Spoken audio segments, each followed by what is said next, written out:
రాష్ట్రంలో ఈరోజు red book రాజ్యాంగంతో ఏ రకంగా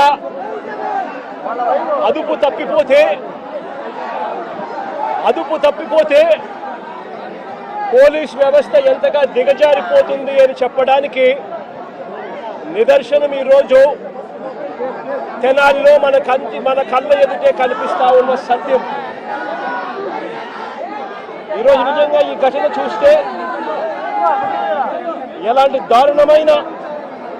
పరిస్థితులు కనిపిస్తాయి అనంటే, ఈరోజు రాష్ట్రంలో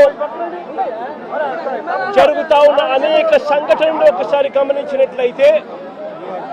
ఆ ప్రతి సంఘటన కూడా ఏ రకంగా చంద్రబాబు నాయుడు గారు ఆయన పార్టీ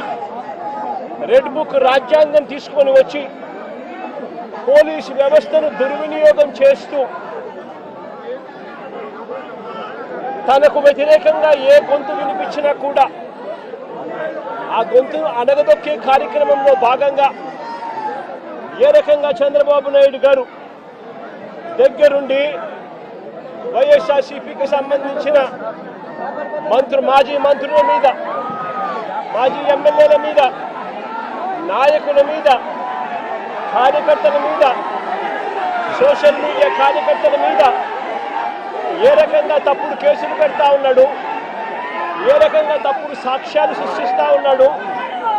ఏ రకంగా వాళ్ళని జైళ్ళల్లో పెడతా ఉన్నారు, ఏ రకంగా చట్టాన్ని చేతిలోకి తీసుకోవడం ఒక పరిపాటిగా మారిపోయింది అనడానికి ఈరోజు రాష్ట్రంలో జరుగుతూ ఉన్న రెడ్ బుక్ రాజ్యాంగం మన కళ్ళ ఎదుటే కనిపిస్తూ ఉన్న సత్యం. ఆ రకంగా